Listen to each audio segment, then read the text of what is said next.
이 시간에 우리 하나님 말씀 봉독하겠습니다. 마태복음 6장 9절부터 10절까지의 말씀입니다. 우리 짧은 기절입니다. 같이 읽도록 하겠습니다. 마태복음 6장 9절부터 10절. 그러므로 너희는 이렇게 기도하라. 하늘에 계신 우리 아버지여, 이름이 거룩히 여김을 받으시오며 나라가 임하시오며 뜻이 하늘에서 이루어진 것 같이 땅에서도 이루어지이다. 아멘. 다시 한번 기도하겠습니다. 하나님 아버지, 감사합니다. 이 시간 주님 앞에 예배를 드리며 저희들이 주님이 부르신 종들을 교회 앞에 세웠고 주님께 영광과 찬양을 돌렸습니다. 이 시간 말씀 받는 시간입니다. 우리의 마음을 주님 앞에 활짝 열어놓습니다. 주님, 우리의 마음을 부드럽게 해서 주님이 그 손가락으로 주님의 말씀을 새길 수 있도록 저희가 우리의 마음 심령을 엽니다. 하나님, 은혜를 베풀어 주시옵소서. 성령의 거룩한 감화 감동을 주시옵소서.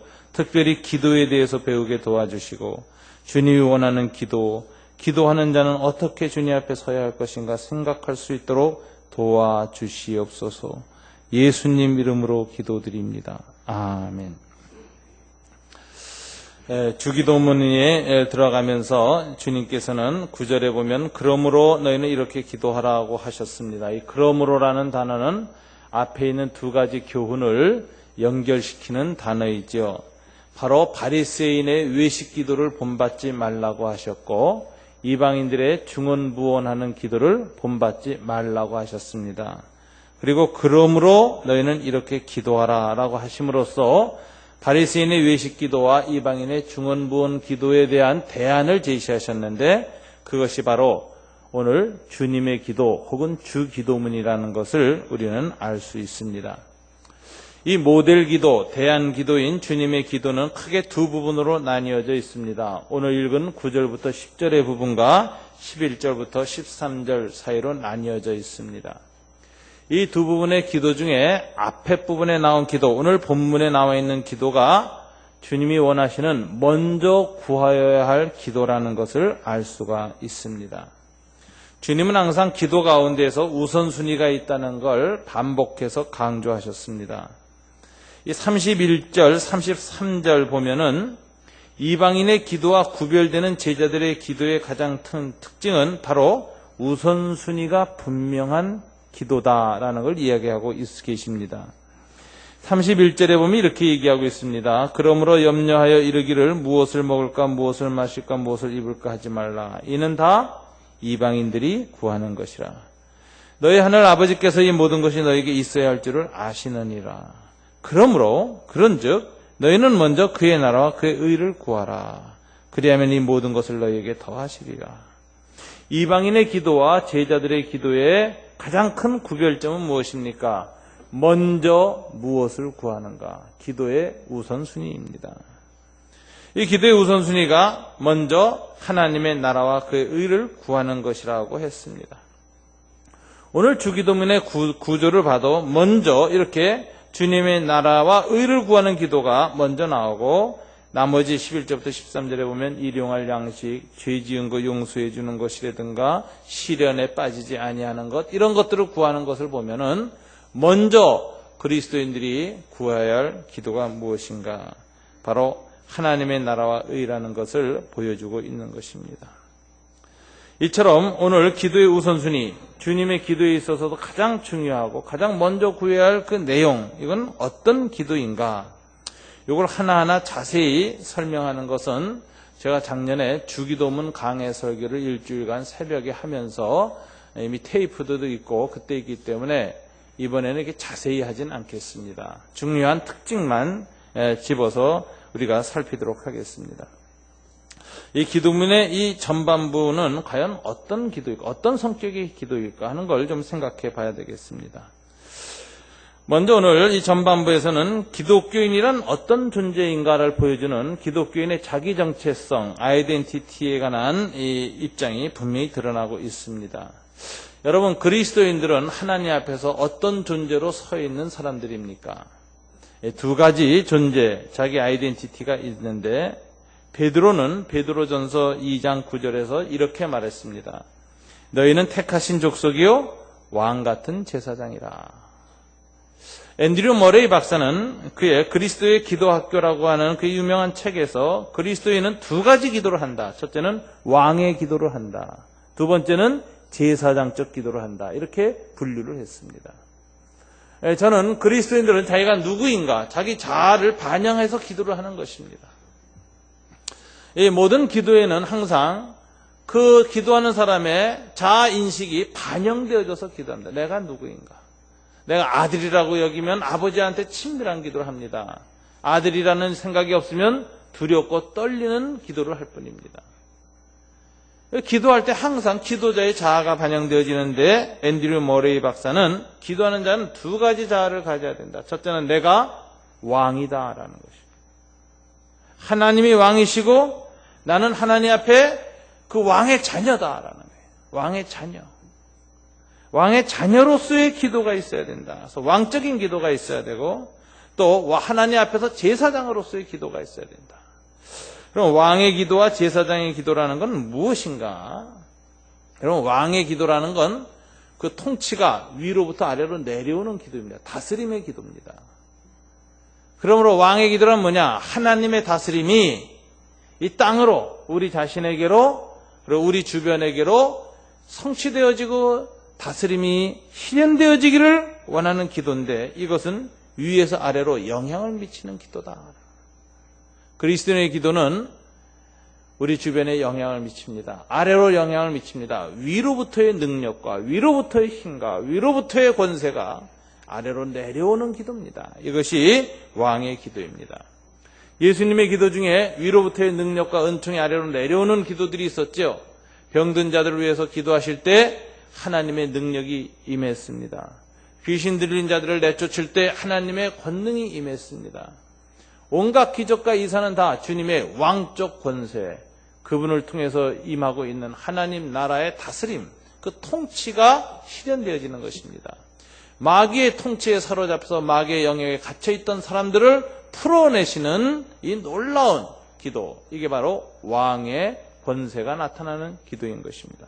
하나님의 왕권을 드러내는 기도, 위에서 아래로 영향을 미치는 기도, 이게 왕의 기도인 것입니다.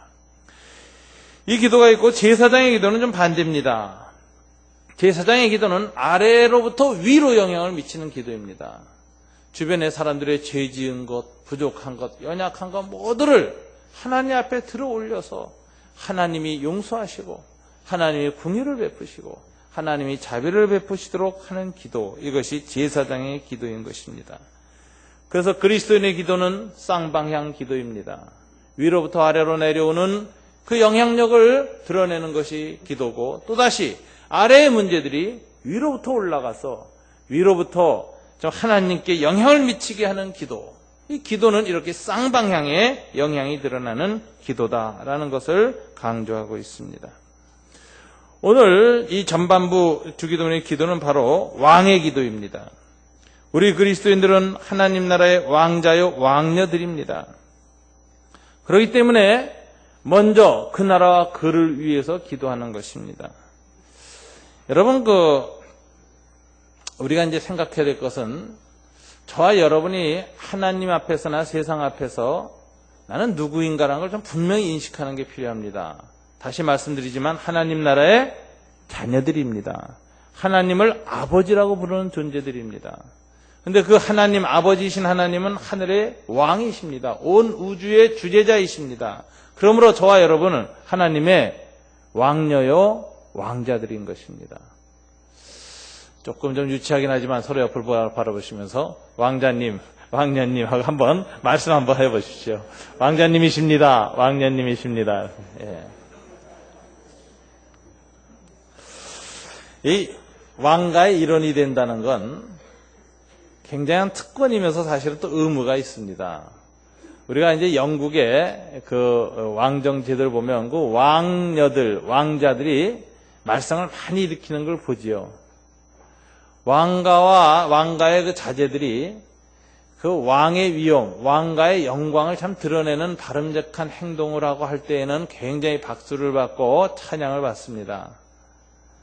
그런데 그렇지 아니하고 사사로운 행동을 일탈을 일삼으면 화제가 되어지고 비웃음이 되어지고 그다음에 왕가의 수치가 되는 걸 볼 수가 있습니다. 영국의 왕실을 보면 왕의 자녀들에게 요구되는 게 무엇인가가 우리에게 보여집니다. 한마디로 뭐죠?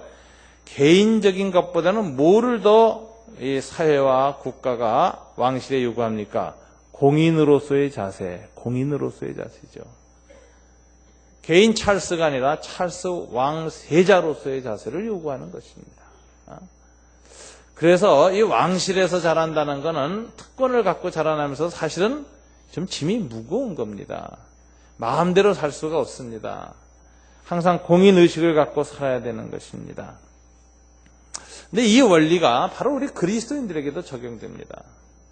우리가 하나님과 관계를 맺지 않고 예수 그리스도 밖에서 살았을 땐 제 멋대로 우리 마음에 요구하는 대로 내 욕망대로 추구하면서 살면 되는 존재입니다.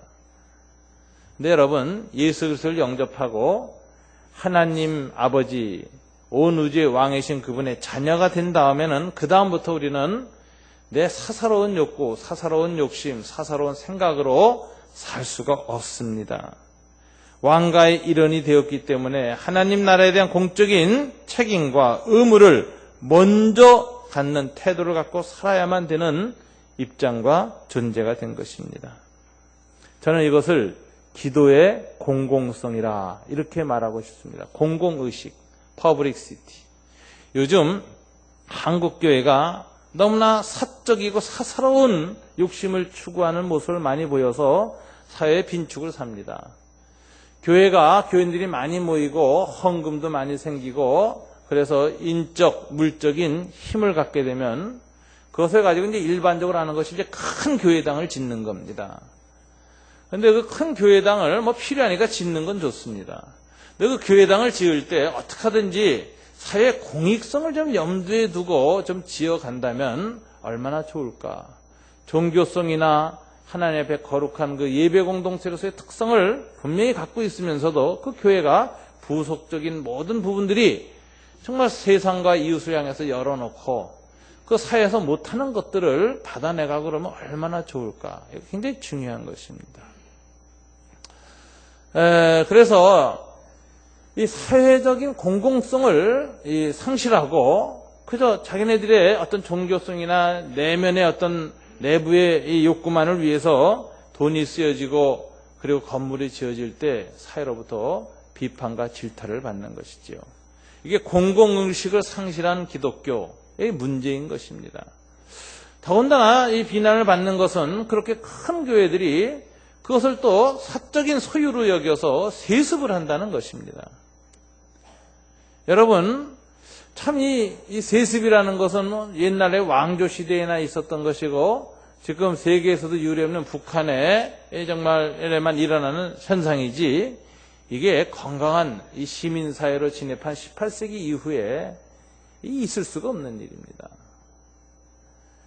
이것이 말하자면 이 사적인 소유가 돼서 이 세습이 된다는 것은 뭘 말하는 것입니까? 그것은 종교 재벌이 됐다는 걸 의미하는 것입니다. 요즘 공기업들도 거대 기업이 되면 자기 자본은 아주 작습니다. 대부분의 주식 통해서 국민들의 돈으로 그 회사가 자금을 확보하고 운영하는 것입니다. 주주총회를 통해서 경영권을 어느 누구에게 맡겼지만 그것은 사실은 국가기업이고 국민기업이라고 볼 수가 있습니다. 공공성이 있는 것입니다.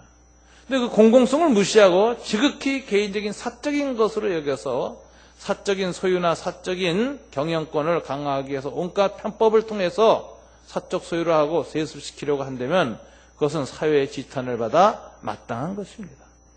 하물며 기업조차도 그런데 온 교우들이 함께 헌금하고 함께 기도하고 함께 봉사해서 세운 공동체인 교회를 개인이 사적 소유로 한다는 것은 이게 있을 수가 없는 일입니다. 그래서 한국 교회에서 요즘 요구되어지는 신학이 뭐냐? 요즘 그런 용어가 나와서 새로운 용어인데 공공신학이 필요하다라는 말이 나왔어요. 퍼블릭 세올러지가 필요하다. 이 교회의 공공성이라는 것, 하나님 나라의 공공성이 강조되지 않으면 지극히 사적인 것이 된다. 얼마나 이 그리스도인들이 신앙을 어떤 사적인 영역에서만 추구하고 개인적인 안녕, 개인적인 복지, 개인적인 축복의 차원에서만 신앙을 생각했기에 학자들이 공공신학이 필요하다는 말까지 나왔습니까? 이거 보니까는 참 답답한 일입니다. 그런데 오늘 주기도문은 첫 기도의 중심이 뭡니까? 내 필요, 내 문제, 내 욕구 충족이 아니라 철저히 뭡니까? 주님의 이름, 주님의 나라, 주님의 뜻이 이 땅에 이루어지는 것입니다. 자녀들이 자기 개인이 먹고 살고 필요한 것을 구하는 것이 아니라 성숙한 자녀가 아버지에게 아버지의 다스림, 아버지의 뜻에 합당한 것을 구하는데 아버지가 누구신가? 온 우주의 주재자이신 왕이시다라는 걸 인식하고, 그러므로 내가 먼저 구할 것은 우리 아버지의 통치와 다스림이 온전한 통치가 되어지고 온 세상에 실현되기를 먼저 구하는 자세, 이게 왕가의 일원으로서의 공공의식인 것입니다.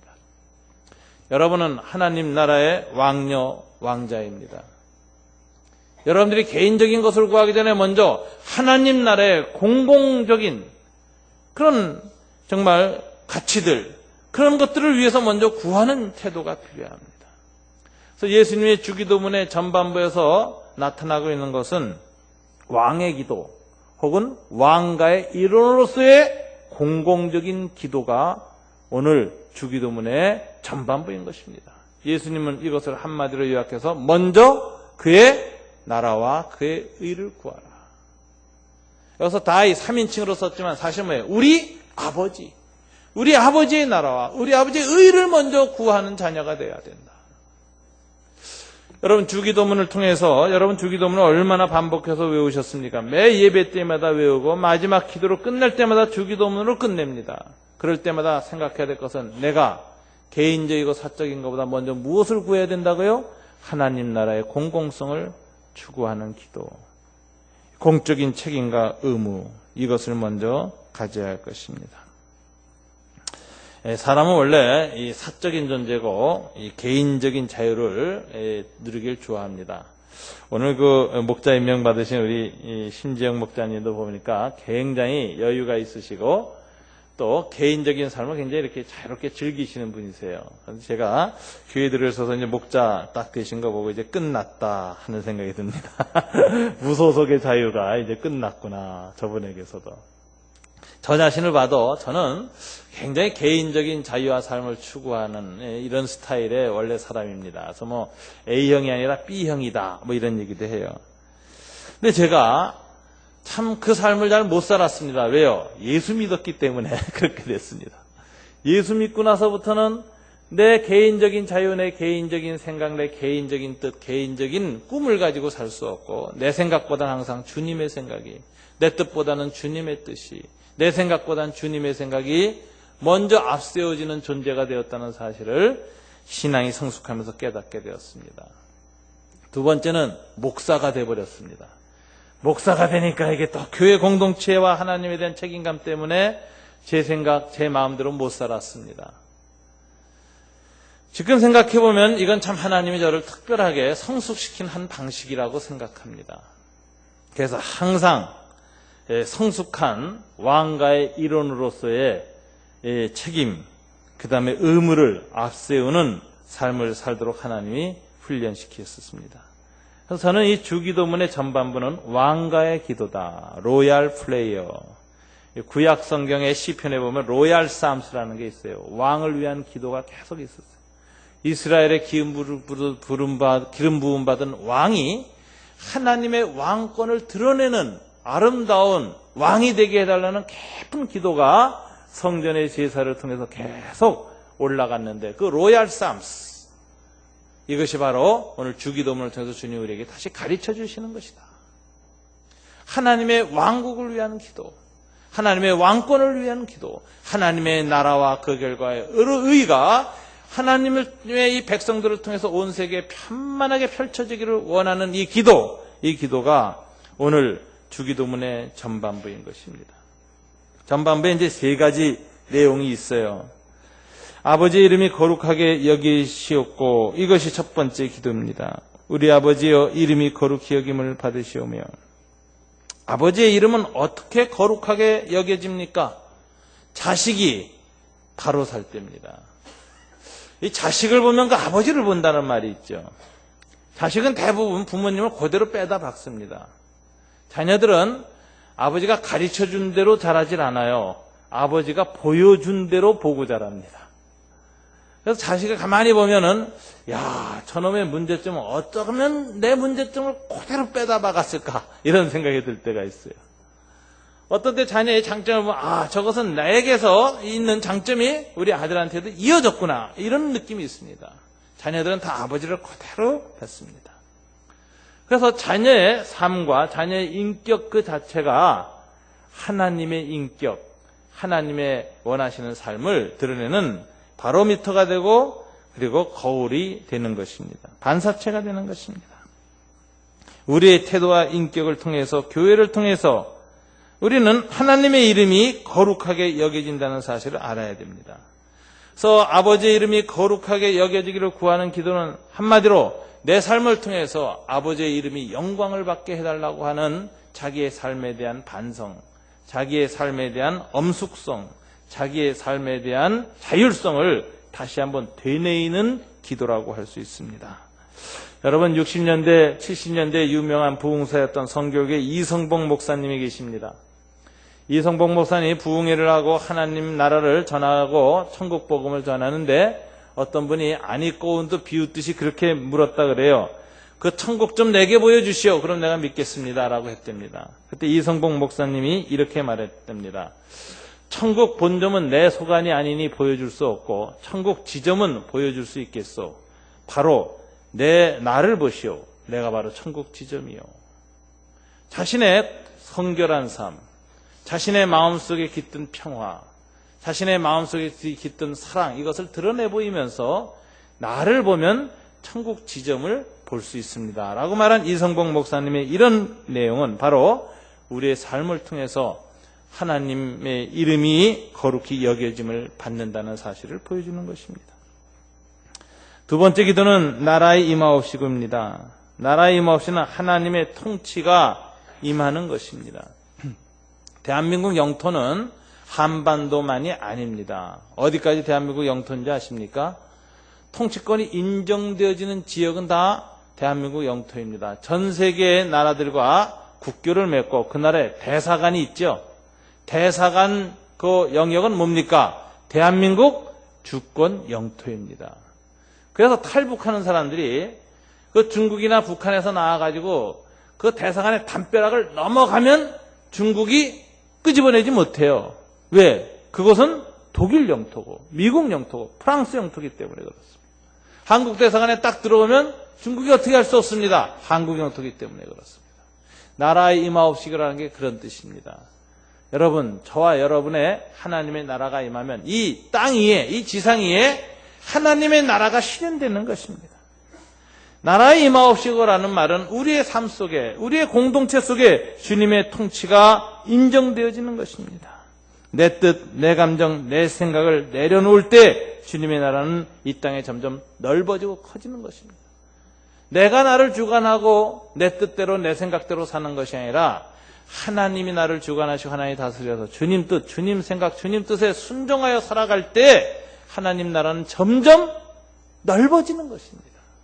이게 주님의 나라가 임하옵시고라는 기도 속에 있는 적용점이라고 볼 수가 있습니다. 이번에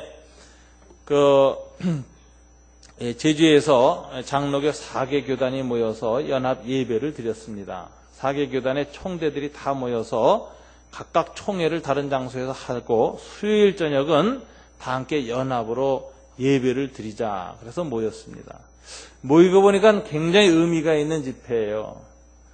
1938년에 제27차 조선예수교 장로회에서 신사참배를 결의했습니다. 그리고 70년 되는 해가 바로 올해였습니다. 그 이후로 이 교회가 장로교회는 갈라져가지고 신사참배 찬성파 반대파로 갈라져서 4분 오열되어져 있었는데 이 70년 만에 이 4개 교단의 지도자들이 다 이 지교회와 노회를 대표하는 총회 대의원들이 다 모인 겁니다. 명실상부한 한국 장로교회 대표들이 모인 자리가 70년 만에 이루어졌습니다. 그 자리에서 사회를 보던 김삼환 목사님께서 설교가 끝난 다음에 우리가 헤어지기 전에 꼭 해야 할 기도가 있다라고 하면서 첫 번째, 신사참배의 죄를 회개하자. 70년 만에 우리가 한 자리에 모였으니 회개하자고 기도했어요. 그 자리에 모여서 다 같이 정말 70년 만에 회개를 했습니다. 공식적인 회개고 적어도 노회, 총회, 총대들이 모여서 행한 첫 번째 공식적인 신사참배 회개의 자리였다. 그 회개를 하고 나니까 마음속에 뭔가 응어리가 꽉 풀리는 것 같아요. 드디어 우리가 하나님 앞에 70년 묵은 죄를 내려놓기 시작했구나. 하나님이 이 기도를 받으시고 얼마나 기뻐했을까. 그 제주 컨벤션 센터에 5,000여 명의 4개 교단의 총대들이 다 모여서 통성으로 가슴을 찢고 괴로워하면서 하나님 앞에 신사참배의 죄를 한 목소리로 회개할 때 하늘에서 참 기쁨이 있었을 것입니다. 인상 깊었던 것은 방지일 목사님입니다. 나이가 99세이십니다. 이분은 조선 예수교 장로회, 동노회, 그러니까 조선에 총회가 생기지 않고 노회가 하나일 때 그 노회에서 한국 최초로 중국의 산동성 선교사로 파송을 받았던 분입니다. 20몇 년간 이렇게 중국에서 선교사로 하셨다가 중국이 공산화되면서 57년에 한국으로 귀국하신 분인데 우리 한국교회 산 증인이시죠. 조선 예수교 장로회 동노회로 있을 때 선교사로 파송받은 분이 돌아와 보니까 교회가 4분 5열이 돼버렸던 거예요. 한 번도 함께 모인 적이 없었던 거예요. 그랬는데 99세 된 이 목사님 70년 만에 옛 조선 예수교 장로회 전통을 가진 그 뿌리에서 자라난 이 4개 교단이 다 함께 모여서 신사참배죄로 회개하는 걸 볼 때 방지일 목사님 안에 큰 기쁨이 있었던 것입니다. 이 방지일 목사님이 그렇게 그 축사를 하시더라고요. 통합 측과 합동 측이 갈라질 때 자기 자신은 너무너무 가슴이 아파서 그 당시에 이제 일반 전화가 없을 때입니다. 가정에. 그래서 우체국에 가서 그 총회장님이나 교계 어른들한테 계속 전화통 붙고 갈라져서는 안 된다고 사정했던 생각이 지금도 난다. 이 99세 된 노인이 그렇게 얘기를 하면서 그러나 지금 이제 모여서 함께 분열의 죄를 회개하고 하니 너무 기쁘다. 이런 얘기를 하십니다. 그러면서 이런 얘기를 해요. 기도란, 신앙이란 자기 무장해제다라는 단어를 쓰셨어요. 무장해제해야 하나님 나라가 나타난다. 내 생각, 내 경험, 내 지식, 내 방식을 내려놓을 때 교회가 하나 되고 하나님의 영광이 나타나고 하나님의 나라가 임하지. 그리스도인들이 내 생각, 내 지식, 내 경험, 내 판단을 계속 강하게 고집하면은 거기에 남는 것은 분열과 분단밖에 없다. 그래서 신앙생활이란 무장해제입니다 라는 말씀하셨는데 여러분 무장해제해야 주님의 나라가 임하는 것입니다. 우리가 무장하고 있으면 내 안에 내 나라는 있어요. 그러나 주님의 나라는 임하지 않습니다. 그래서 기도 중에 기도가 주여 내 뜻대로 마옵시고 아버지 뜻대로 하옵소서. 예수님도 마지막에 그 모든 것을 내려놓을 때 예수님을 통하여 하나님 나라가 열린 것입니다. 여러분에게도 하나님의 나라가 어떻게 임합니까? 저와 여러분이 하나님 앞에 무장해제를 할 때 임하는 것입니다. 이 왕가의 기도의 세 번째 기도는 뜻이 하늘에서 이루어진 것처럼 땅에서 이루어집니다 라는 기도입니다. 이게 굉장히 하나님의 뜻이 실현되기를 원하는 기도, 쉬운 기도가 아닙니다. 자아부정의 끄트머리에서 나오는 기도입니다. 이것은 종말론적인 기도입니다. 이 땅의 모든 것에 하나님의 뜻이 이루어지는 날, 주님 재림하는 날 이루어집니다. 그러나 우리는 아직 그때가 이르진 않았지만 그때를 바라보며 계속해서 뜻이 이루어지기를 기도하고 간구하고 실천하며 애써야 하는 이런 긴장 있는 삶을 살아야 하는 것입니다. 이미 이루어진 하나님 나라가 아직 이 땅에 다 이루어지지 않았다고 하는 긴장 속에서 기도하는 것입니다. 여기에 사랑의 실천도 있고 복음 전파 선교도 있고 세상을 하나님 나라로 변화시키려는 변혁도 있는 것입니다. 가장 중요한 것은 우선 내 안에서 하나님의 뜻이 이루어지는 것입니다. 기도는 하나님의 뜻이 내 안에서 먼저 이루어지고 내 주변 사람들과 관계 속에서 이루어지고 그것이 교회와 공동체를 통해서 이루어지고 내가 관계 맺는 영역, 회사나 일터나 이런 곳에서 이루어지고 더 나아가서 이 세상에 점점 이루어지기를 위해서 기도하는 것이 주님의 뜻이 하늘에서 이루어진 것처럼 땅에서도 이루어져 달라고 기도하는 것입니다. 이게 쉽지 않아요. 조지 뮬러라고 하는 영국의 유명한 기도 성인이 있었죠. 이분이 일생에 몇만 번의 기도 응답을 받은 유명한 기도자인데 그분의 자서전에 가장 어려웠던 기도가 있습니다. 자기의 뜻을 내려놓기 가장 어려웠던 기도. 언제냐? 자기 어린 딸이 발진 티푸스에 걸려서 죽어갈 때였습니다. 고열에 신음하면서 죽어가는데 하나님 앞에 기도를 했다는 거예요. 하나님, 우리 딸 살려달라고 계속 기도하는데 마음속에 내가 내 뜻만 너무 하나님 앞에 강조하는 거 아니냐. 하나님의 뜻이 이 딸을 불러가는 건지 이 딸을 살리는 건지 내가 거기에 대해서 뜻을 묻지 않고 계속 내 딸 살려만 달라고 기도하는 게 정말 주님의 뜻에 합한 기도인가 생각해서 갈등을 너무 했다는 거예요. 마음이 너무너무 고통스럽고 감히 만일 이 딸이 데려가는 게 하나님의 뜻이라면 그게 하나님께 영광이 되어진다면 순종하겠습니다. 이 딸을 데려가시는 하나님을 찬양하겠습니다라는 말을 못하겠더라는 거예요. 막 갈등이 생겨서 고통스러워했는데 더 깊이 기도하면서 이 주님의 기도를 외우면서 주님의 뜻이 하늘에서 이루어진 것처럼 땅에서도 이루어집니다라고 기도를 하는데 마음속에서 하나님이 큰 평안과 은혜를 주시더래요.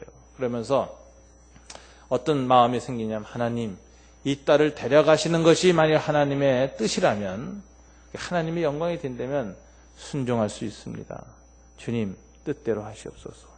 그 기도를 마지막에 겨우 드릴 수 있었다라는 그런 간증을 써놓고 있습니다. 생애에 가장 어려웠던 기도 중에 하나가 주님 뜻이 하늘에서 이루어진 것처럼 땅에서도 이루어지다라고 기도하면서 자기 뜻을 내려놓는 것이 너무나도 힘들고 고통스러웠다. 여러분 이해가 가지 않습니까? 제가요 젊었을 때 구로동에서 목회할 때 병이 걸린 분이 한 분 있었습니다. 자매였습니다. 신앙이 참 신실한 자매였어요. 근데 깊은 병에 걸렸어요. 제가 이제 기도를 하고 치유를 기도하는데 제가 그 당시에 참 부족한 점이 너무 많았어요. 지금 보면 너무나도 제가 참 부족해요. 근데 그 기도를 하는데 이 자매의 기도 중에 상에 대한 집착이 굉장히 강한 그런 모습을 보이는 게 그때 마음속에 좀 걸렸어요. 그래서 이제 뭐라고 제가 기도를 했냐면은 병을 낫게 해달라고 기도한 후에 마지막 기도를 이렇게 했습니다. 그러나 우리 뜻대로 마옵시고 주님 뜻대로 하옵소서 이렇게 기도했어요. 사실 그렇게 기도하면 안 되죠. 그 기도는 남이 해주는 기도가 아닙니다. 그런 강요와 억압이 되잖아요. 그건 본인만이 할 수 있는 기도예요. 근데 제가 우리 뜻대로 마옵시고 살겠다고 몸부림치고 기도하는 사람한테 그러나 우리 뜻대로 마옵시고 하나님 뜻대로 하옵소서 이렇게 기도하니까 이 자매가 그걸 못 듣는 거죠. 그래서 비명을 지르더라고요. 목사님! 하고요. 울면서 목사님! 하고. 지금도 그 비명이 생각나요. 그래서 저는 이제 그 기도 안 해요. 그 기도는 내가 나한테나 할 기도지 남한테 할 기도 아니다. 지금도 생각 가슴이 아파요. 그 자매 하늘나라 먼저 갔습니다. 얼마나 의뢰하고 싶었고 살고 싶다는 그 마음을 목사님이 기도해 주길 그렇게 원했는데 그 기도하고 나서 맨 나중에 그러나 우리 뜻대로 마옵시고 하나님 뜻대로 하옵소서 이렇게 냉정한 냉혹한 기도를 했으니 얼마나 그 가슴에 상처가 됐겠어요. 제 그 비명소리가 너무 생생해서 그 후로는 그 기도를 제가 안 합니다. 그리고 이 기도는 내가 나한테만 할 기도다. 주님 내 뜻대로 마옵시고 하나님 뜻대로 하옵소서. 근데 이 조지 뮬러는 그 단계를 들어선 겁니다. 그래서 하나님께 큰 은혜를 체험하고 영광을 누렸다라고 하는 간증이 있습니다. 여러분, 저와 여러분은 하나님 나라의 왕가의 자녀입니다. 그래서 왕가의 자녀다운 기도를 해야 됩니다. 그 기도는 사사로운 기도가 아니라 하나님의 나라를 위한 기도를 해야 합니다. 하나님의 왕국을 위한 기도예요. 여러분의 삶을 통해서 하나님의 왕가의 자녀다운 공적인 삶 이걸 잘 절제해서 살아가지고 하나님 이름이 영광이 나타나게 하시고 여러분 통해서 하나님의 다스림, 통치권이 임하여서 하나님 나라가 확장되게 하시고 여러분 안에 하나님의 뜻이 이루어지기를 기도하는 이 기도가 왕가의 고결성과 품위를 드러내는 것입니다. 예수 믿고 나서 개인적인 이익과 욕심을 추구하는 기도만 잔뜩 해대니까 하나님의 품위가 떨어져요. 그리스도의 영광이 사라져요. 기독교가 저런 종교냐, 무당 종교하고 뭐가 다를 게 없느냐라는 이 천박한 기독교로 굴러떨어지는 것입니다. 주기도문을 통해서 우리가 배워야 할 것이 있습니다. 저와 여러분은 하나님의 자녀입니다. 왕 같은 제사장입니다. 하나님의 왕자, 왕녀로서의 하나님 나라를 향한 공공의식을 가지고 그 나라의 영광, 그 나라의 통치, 아버지의 이름, 그분의 뜻이 먼저 이 땅에 실현되기를 기도하는 이런 기도가 우선될 때 주님이 기뻐하십니다. 우리의 기도의 자세, 방향을 바꿔야 할 때입니다. 이 왕가의 기도가 저와 여러분 속에 이루어지기를 주님 이름으로 축원합니다. 기도하겠습니다. 하나님 감사합니다. 오늘 주기도문을 통해서 하늘에 계신 아버지가 우리의 왕이시라는 사실을 기억하고 그 나라 그 의를 구하는 기도를 먼저 해야 한다는 사실을 다시 한번 마음에 다지게 하시니 감사합니다. 저희들의 기도가 사사로운 개인의 기도가 되지 않게 도와주시옵소서. 하나님 나라의 왕자 왕녀로서 왕가의 정말 통치권을 드러내고 그 영광이 드러나고 그 아버지의 뜻이 땅에 실현되기를 구하는 충성스러운 자들로 기도할 수 있도록 도와주시옵소서. 이 모든 것을 우리 주 예수님 이름으로 기도드립니다. 아멘.